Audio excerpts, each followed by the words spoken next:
Last September எனக்கு ஒரு mail வந்தது. சைனால இருந்து வர வேண்டிய என்னோட கன்சைன்மெண்ட்ஸை கொண்டு வந்துட்டு இருக்கிற ஃபிளைட் டுமாரோ மார்னிங் சென்னை ஏர்போர்ட்டுக்கு ரீச் ஆயிடும்னு. அதை பார்த்ததுமே ஐ வாஸ் ஹாப்பி அண்ட் அதை செலிப்ரேட் பண்ணணும்னு நினைச்சேன். பட் அந்த happiness slowly turned into a nightmare. Hey, this is Muni CR and welcome to building 1CR episode 22 options.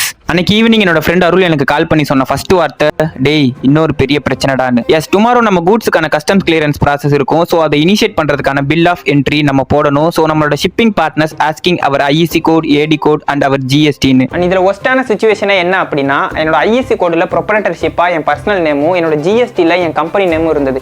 So டாக்குமெண்ட்ஸில் names miss மேட்சாக இருந்ததுனால எங்களால் பிஓஇ ஃபைல் பண்ணவே முடியல. அண்ட் இதை பற்றின அவேர்னஸே எனக்கு பெருசாக இல்லை. அவேர்னஸ் இல்லாமல் எதுக்காக இதை நீ இனிஷியேட் பண்ணனு மேபி நீங்கள் சில பேர் யோசிக்கலாம். பட் இந்த ப்ராசஸை நான் ஸ்டார்ட் பண்ணுறதுக்கு முன்னாடியே அவேர்னஸ் இருக்க சில பேர்கிட்ட நான் பேசிகிட்டு இருந்தேன். அண்ட் இந்த ப்ராசஸ்க்கு அவங்க எனக்கு சப்போர்ட் பண்ணுறதாகவும் சொல்லியிருந்தாங்க.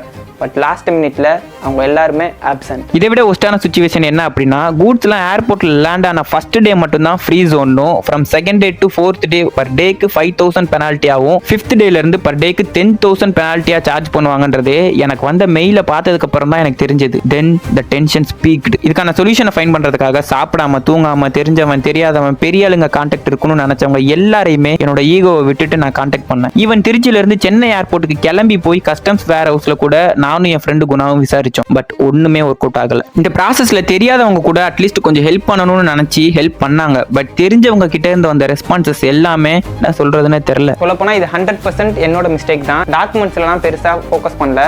என்னோட எல்லா டாக்குமெண்ட்ஸுமே ப்ராப்பரா கிரியேட் பண்ணி எக்ஸ்டர்னலா ஒரு கஸ்டம்ஸ் ஹவுஸ் ஏஜென்ட்டை ஃபைன் பண்ணி என்னோட கூட்ஸை வெளியே எடுக்கிறதுக்குள்ள டைம் ஆயிடுச்சு. ஸோ அதோட விளைவு 1 லட்சம் ரூபா வேஸ்டா ஸ்பெண்ட் பண்ற மாதிரி ஆயிடுச்சு. இந்த ப்ராசஸ்ல எனக்கு புரிஞ்சது என்ன அப்படின்னா, பிஃபோர் டேக்கிங் அவர் நெக்ஸ்ட் ஸ்டெப் நம்ம பிசினஸ்க்கு இனிஷியலி தேவைப்படுற எல்லா டெக்னிக்கல் டாக்குமெண்ட்ஸுமே ரெடி பண்ணி வச்சுக்கணும். அட்லீஸ்ட் எல்லா ஆஸ்பெக்ட்ஸ்லயும் என்னெல்லாம் டாக்குமெண்ட்ஸ் தேவைப்படுன்ற அவேர்னஸ் ஆச்சு கண்டிப்பா இருக்கணும். இல்லைன்னா தேவையில்லாம மணி ப்ளீட் ஆகும். நமக்கு ஒரு கஷ்டம்னா எவனும் வர மாட்டானுங்க, நம்ம தான் எல்லாத்தையுமே மேனேஜ் பண்ணி ஆகணும். So be prepared.